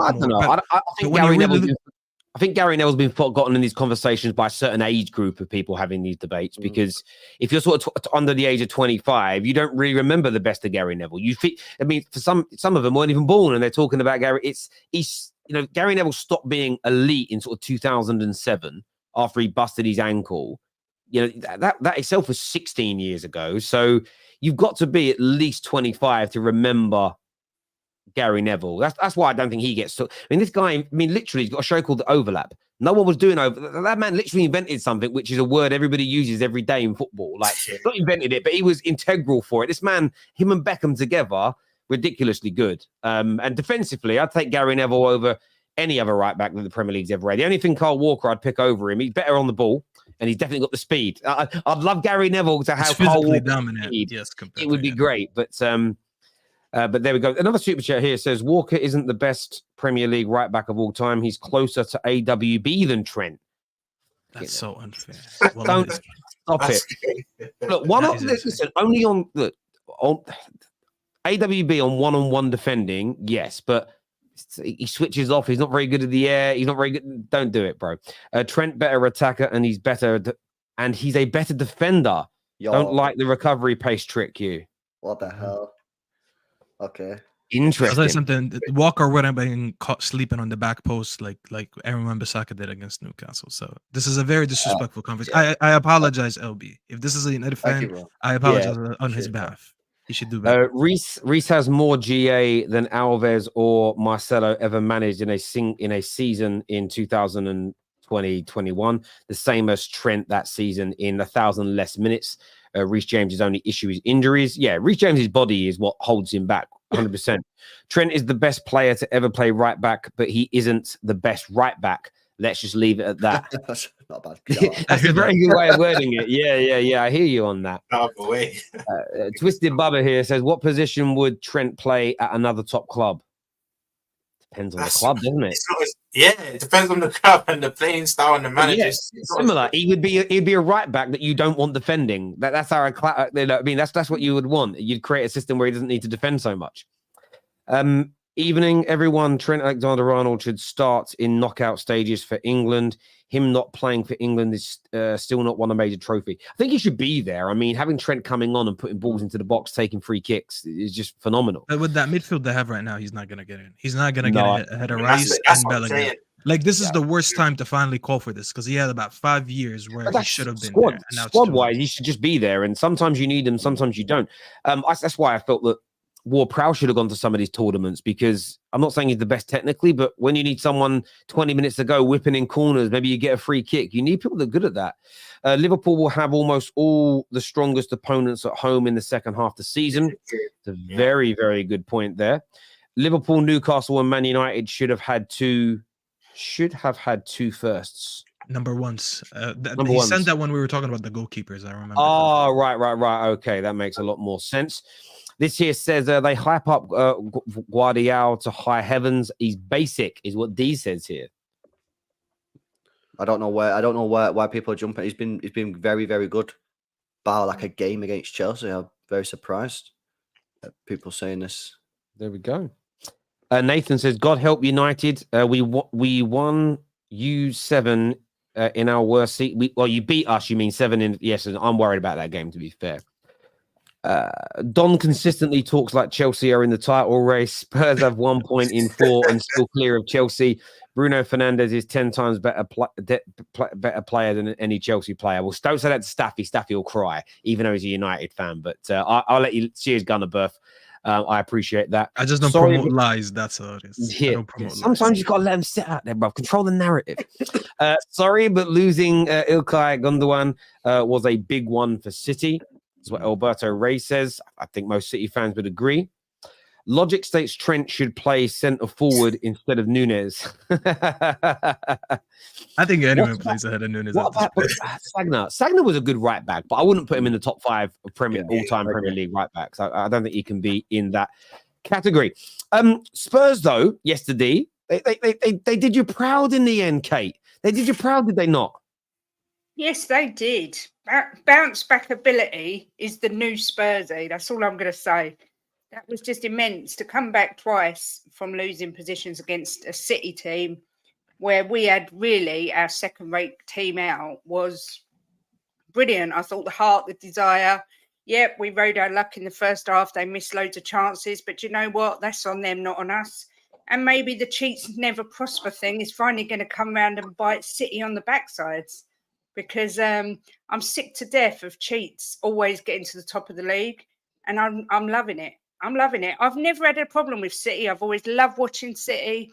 I always enjoyed their football, but all this business with these charges, it makes me sick to my stomach. So long may the downfall continue, as far as I'm concerned.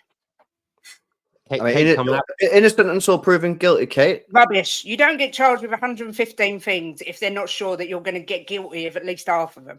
They should freeze every asset of Manchester City's and transfer ban them until it is sorted, and then their lawyers will stop dragging their arses to get it done.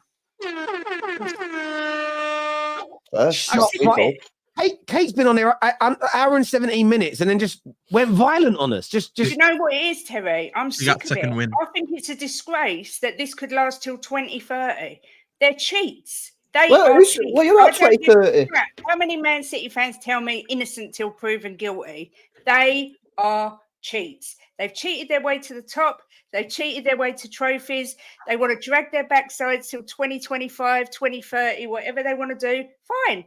You drag your asses, but you ain't going to have you're going to have transfer bans till it's sorted. You're going to have your assets frozen. They did it to Chelsea with Abramovich. Do it to them. Punish them. So, yeah, I am ultra pleased because it was against that lot. Have you done something to your football club in the past or something? Like, what's going on here? I've always cheered for City. I swear to you, I've always liked them. But you know what? After reading and hearing all this stuff, it makes me sick because they've got so much money, they think they can do as they please.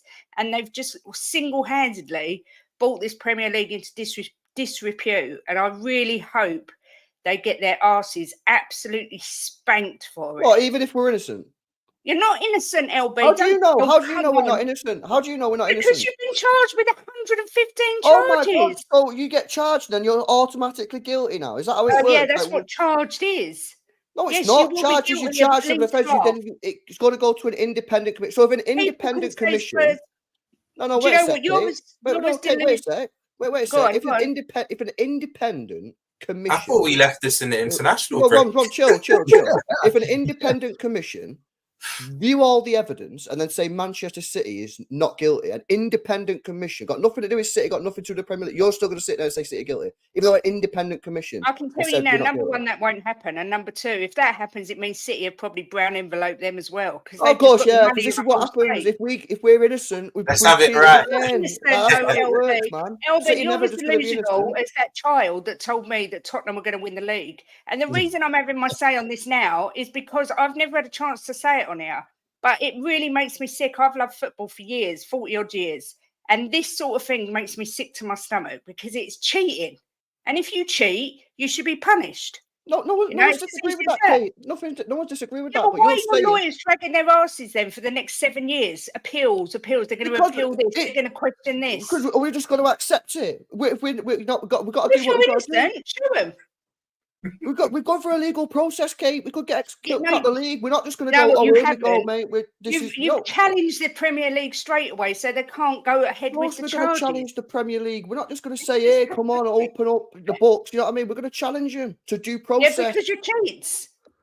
Because it all come from hacked emails that City are saying Because taking... that you are cheats, and I can't wait. I cannot wait till it comes out. But anyway, yes, Spurs were immense yesterday. Punished City for their missed opportunities. Like I said, great bounce back ability. Giovanni Lo Celso proved me wrong. Muddied May played brilliant. Kulu nicking the late equaliser. Quality. So Rory, Spurs stopped the rot. They got the equaliser. They're back in the title race now, Spurs? No. But look, it was impressive. I was impressed with them to come back twice with that team. I thought, to be fair, Ange made a good tactical tweak at halftime, taking Gil off and putting Højbjerg on and moving Lo Celso forward. I think that worked well. Hill, whatever his name is.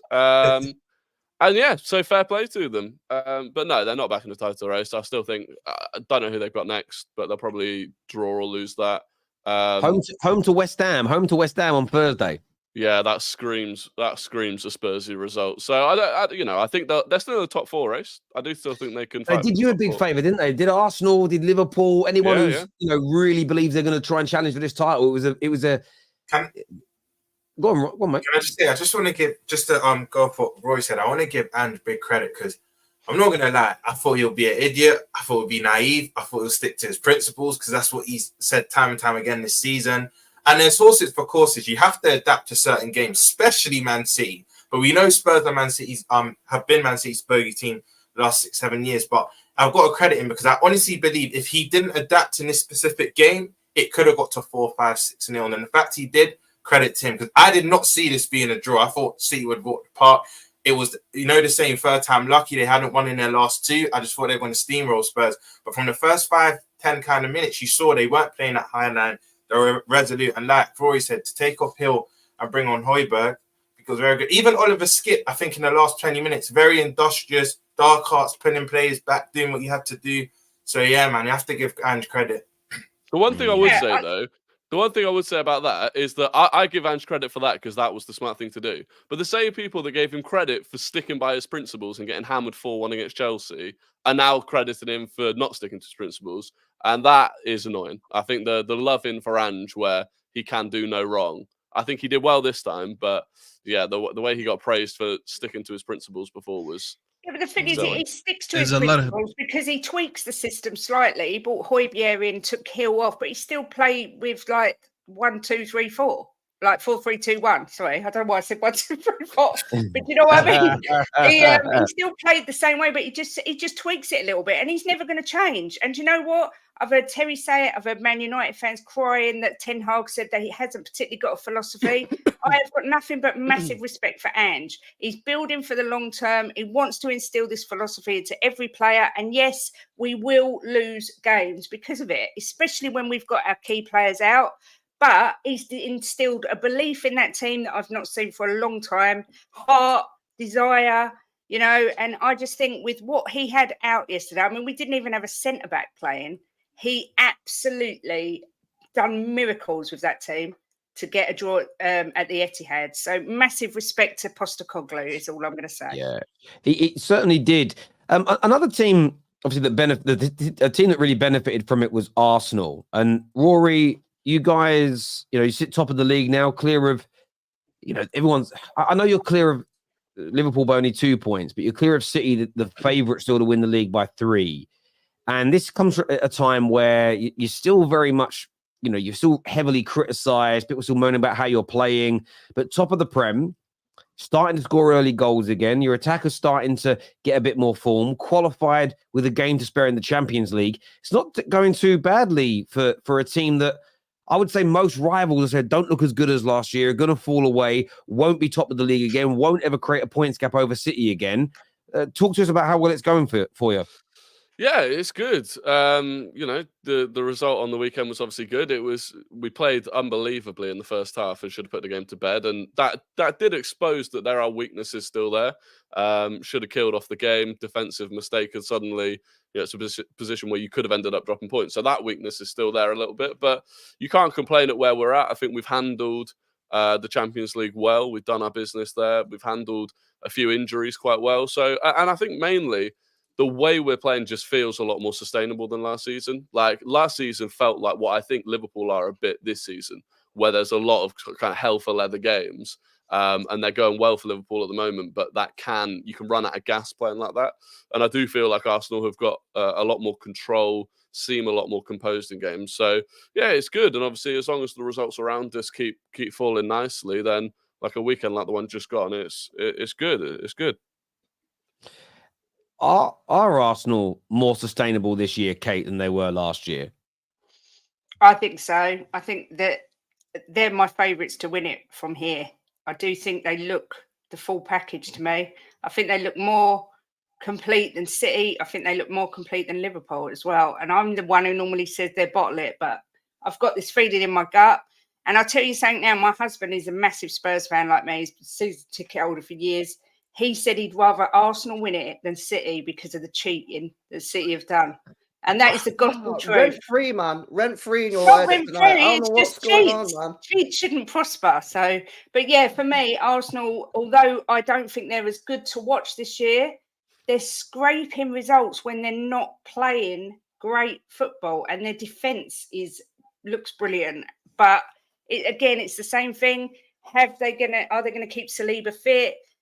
You know, if they lose someone like Saliba, are they going to crumble? I don't know. But if I had to have a bet right this second who's winning the league, my money would be on Arsenal. Not going to lie.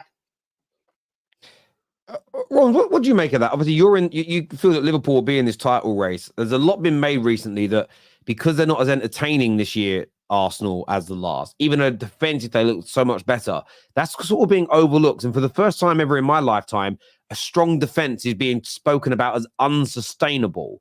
Like, how do you look at it? Your manager came from the horse's mouth. Defense with new titles, attack wins games, and Arsenal are very reminiscent to my club. I feel like the season last season for them was similar to our 18-19 when we won the Champions League and finished a point behind City.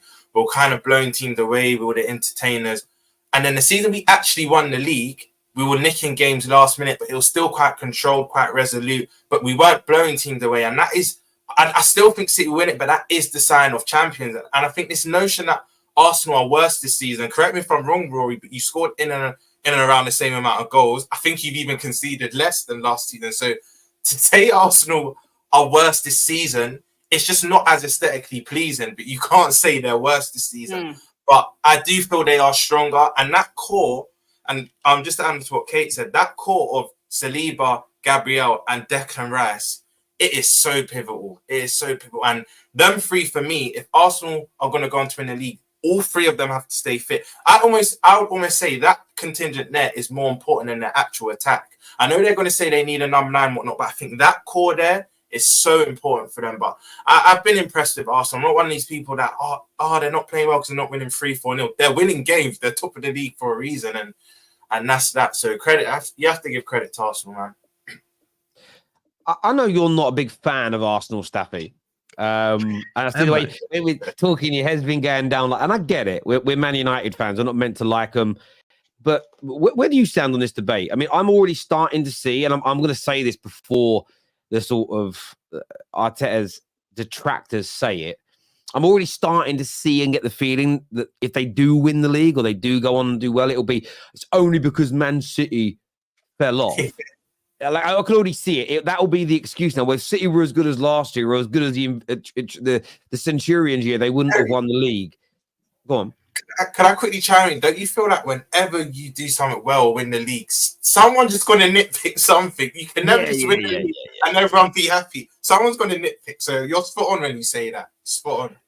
Yeah, it's going to come because a lot of people, if it does go that way, there's a lot of people out there on Tinternet that are going to have to admit they were wrong. And typically 2023, people don't like to admit their mistakes. But Arsenal, the attack looks like it's starting to click into gear a little better, scoring earlier in games. And their next match tomorrow night at home away against Luton, that's 3 points. That puts them before City kick a ball.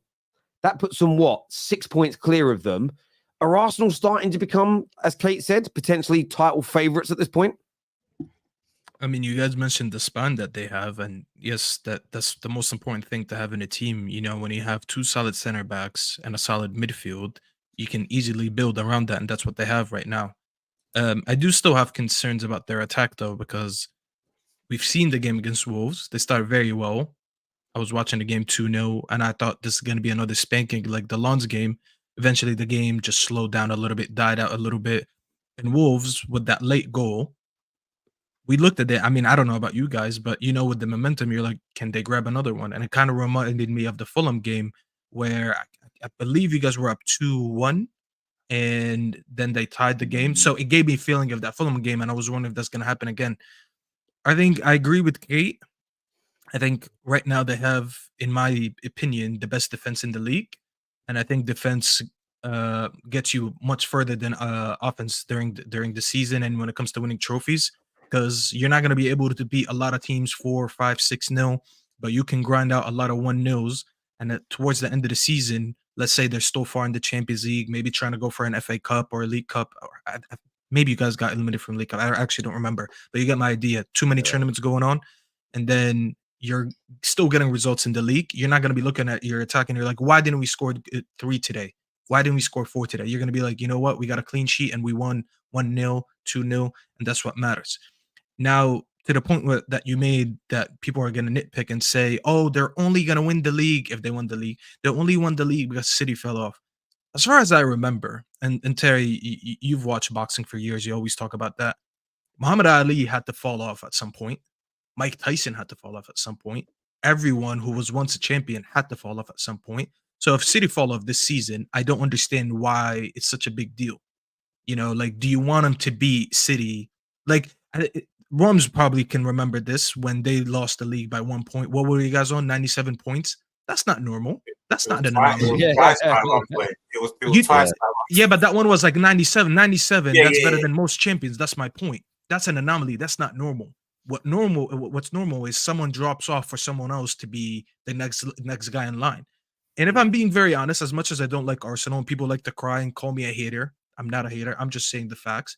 The facts are, unfortunately, right now they're the next team up in the line. So if City fall off this season, if they continue the way they are and they don't win the league, I will agree with Kate. They look like the next team coming up. I do just think they need to strengthen in January and get a striker, because you can't be 2-1 up and having Nketiah hit the post, and then Trossard missing sitters. You needed to kill that game off. So, yeah, I would go and get a striker in January. I hear where you're coming from. And this comment here sums it up. Usman Pipe Woodley. And then Edwards pipe him. If you don't watch UFC, that will mean absolutely nothing to you. We've got golden goals coming up very, very soon on the show. Some super chats here. This year says the games were different though, Staffy. At Wolves, we hit the post twice, missed 2 one-on-ones, and had a couple of poor decisions in the final third. I get the concerns, but different from Fulham, is what Tevin says. True Blue says cheaters shouldn't prosper, Kate, but as Spurs fans, why don't you both support Liverpool to win the league? I'd rather Liverpool won it. But my point is, I think Arsenal look the most likely to win it out of the two. But if I had to choose and it not be Spurs, then it would be Liverpool. But I just don't think they look as complete this year. Sorry. Right. Makes sense. City for years saying they have the best lawyers has always been a red flag. They are a football club. It's depressing. This is just the stupidest comment. So are we just meant to go and hire the brand new lawyer? Is that what you want us to do? Yeah. Like, are we not entitled to get the best lawyers to defend us? I agree. Why do you think? If you're so innocent, you shouldn't even need lawyers, bruv. It should be easy. Do you know what I mean?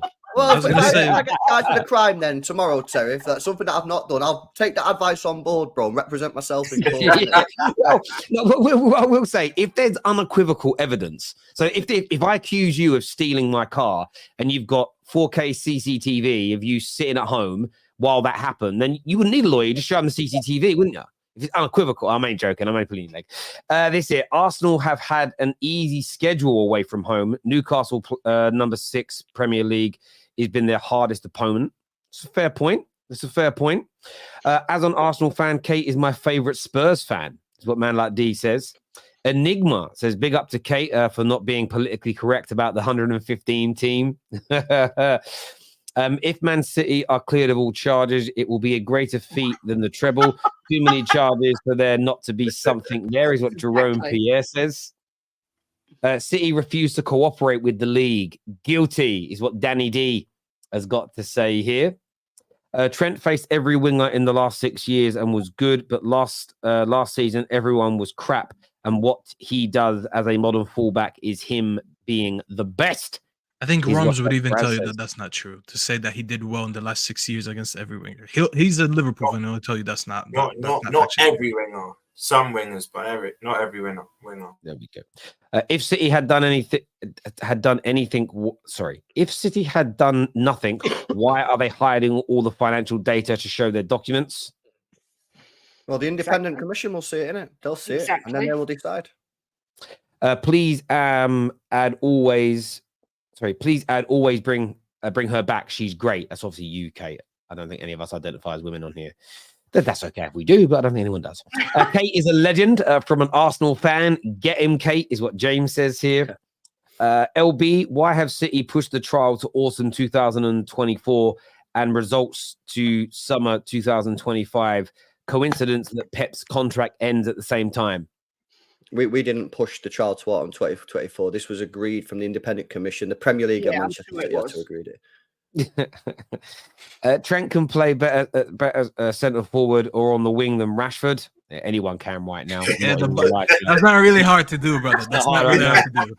This is to Kate. Would you please tell young Dan to stop comparing my Barca to your team?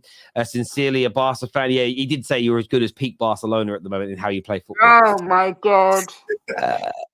Man should have spent 115 million on Rice or Liverpool, as in talk about City earlier. I mean, again, what we were saying about Rodri earlier, this is when the super chat came through from Kevin.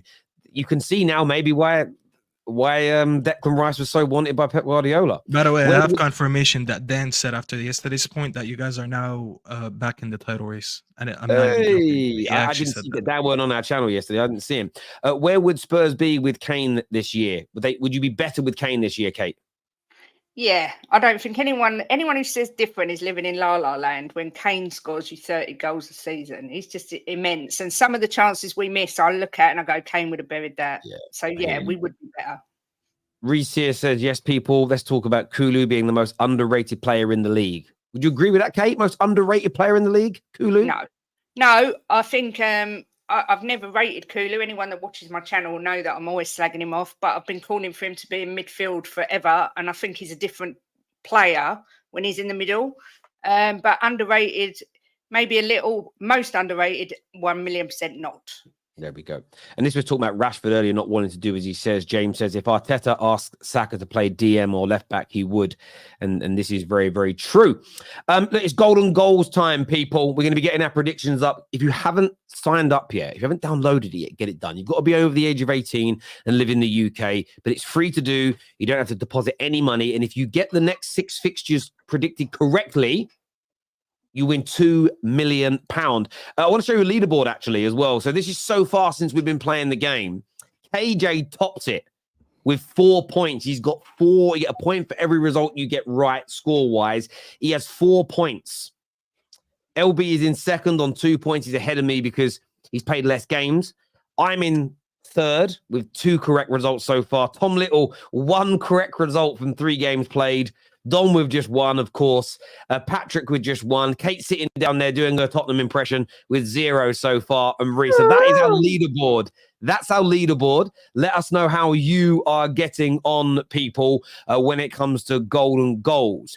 But we're going to get them up on the screen here and go through them. First game on golden goals this week is Sheffield United Liverpool. I'm going for 3-0 to Liverpool. Sheffield United are so bad.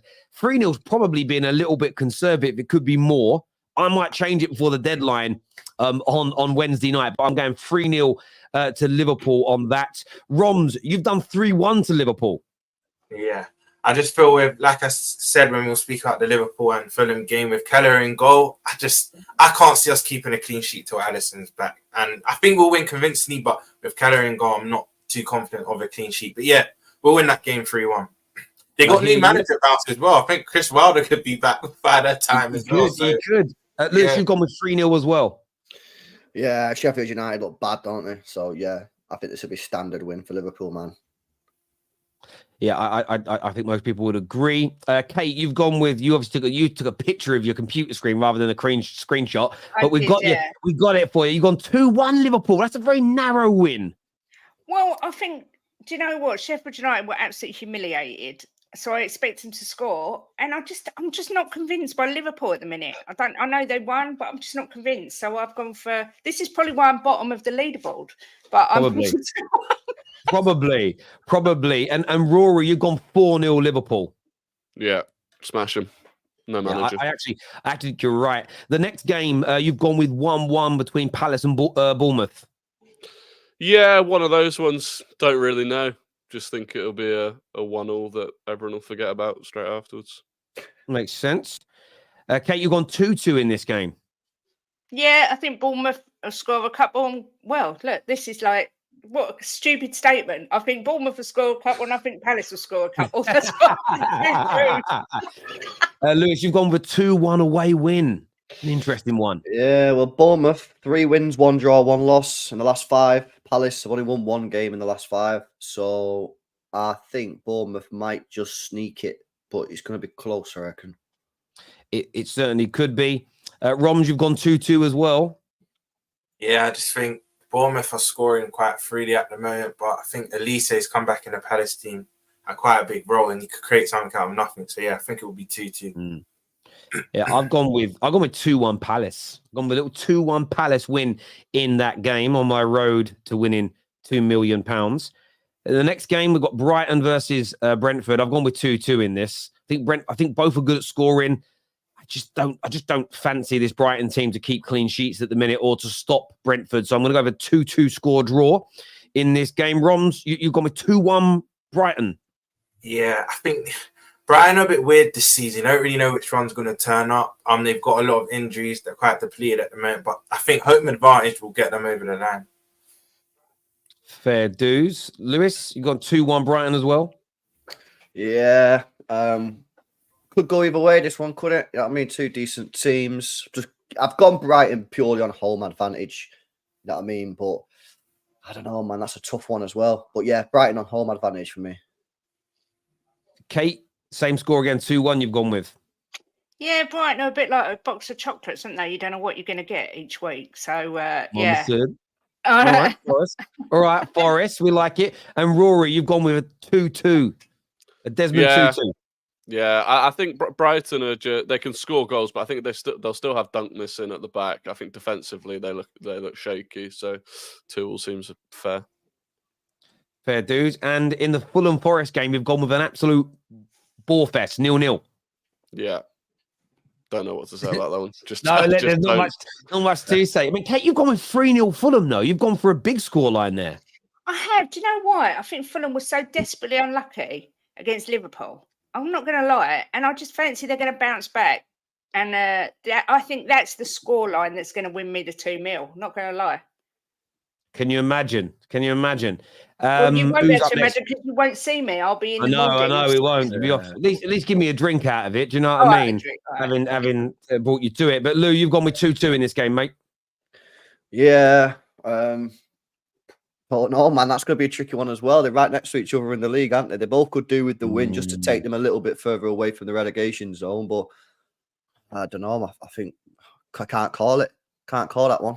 It's a very tough one. Roms, you've gone with a draw as well, a little 1-1. Yeah, I think Fulham will take confidence from their loss. I think they're very good, but Forest just have a few players that can pop up out of anywhere, to be fair. So yeah, I've gone for 1-1. Desmond. I like it. And well, I've gone Fulham to win 2-1. I think they'll do it at home. After their disappointment. Now, getting to the big game on this Wednesday, or two big games, Man United, Chelsea. I'm actually going to predict a Man United win. I'm going 2-1 United. Everybody, I'm going to let the cat. Everyone else has predicted United to lose. Pyre and Kate draw. I'm just going to go with a Man United 2-1 win. That's what I'm doing in this. No logic to it. Just going to go with a win. Little punt on the United win 2-1. And if I end up winning £2 million because of it, then I'm going to have another child, even though I said I wouldn't. And I'm going to call him Eric. That's what I'm going to do. If that's the result that does it, I'm having a little boy. I'm going to call him Eric, and I'm never letting him grow his hair. He's going to be bald his whole life. If it's a girl, Erica, and still bald. That's what I'm going to do. Go on, Eric. Get it done, mate. Roms, you've gone with 2-1 Chelsea. Yeah, I think it's going to be a game where both teams have an abundance of chances and both kind of miss. But I can see Chelsea winning by set pieces. United, you can cut through like a knife through butter at the moment. I just think Chelsea will nick it. And sometimes you just feel they're due a win. Did you say 2017 stuff? Overall, Chelsea would be. I just feel like I they're was due in college at that time. I didn't even have a degree. Crazy. At that time. That's how long. That's crazy. But yeah, I've won Chelsea to nick it 2-1. Chelsea to nick it 2-1. Lou, you've gone with the same score. Yeah, I'm backing Chelsea for this one. I just think United just look shambolic team. Chelsea aren't the best team in the world either, so I'm not that confident. But come on, man, you know what I mean. Chelsea need to be getting the winner. Chelsea need to show me, man, that they are semi-serious. So yeah, I'm backing them 2-1. Okay, you went with a little 1-1 here. Yeah, like I say, it's a bit of midfield table clash, nothing particularly exciting about it. I think they cancel each other out, really. Yeah, low quality game, I reckon. It could be. Rory. Yeah, don't. What are you saying for this one? 2-0 Chelsea. Yeah, I don't think United will score. If Chelsea don't win, it'll be 0-0. I do not see United scoring in this game, no matter what. So, and I think Chelsea will create enough to grab a couple. It's actually crazy when you deep it. They haven't won away at Old Trafford in a decade. That's actually mad.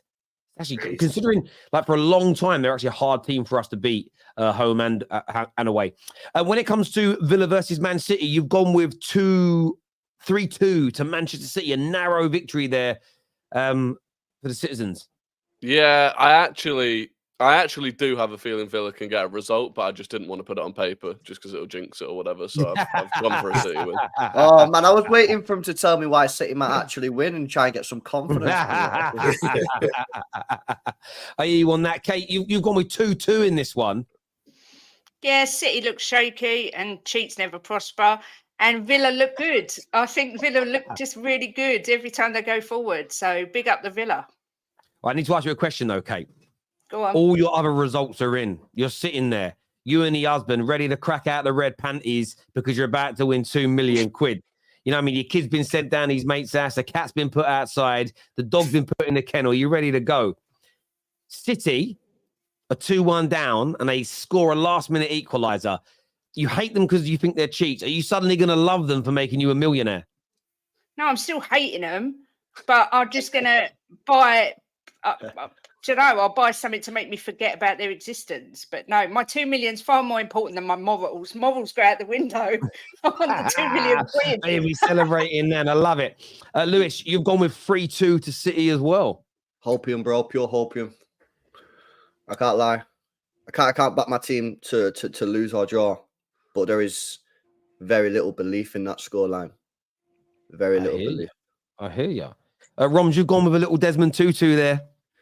Yeah, I just think we saw what happened when Rodri's out of the team. The big player that's missing, and you can't ignore Villa's. I think it's the last 14 Premier League games at home, consecutive wins in a row.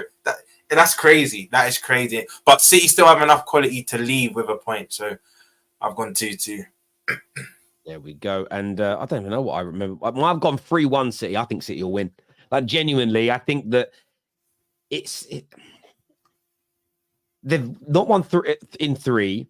Everybody's starting to get excited that they'll win. And I think with the players they've got out, I think Villa will get a little bit over happy. They think they'll have a chance. They're going to open up and leave their jaw exposed and get sparked out.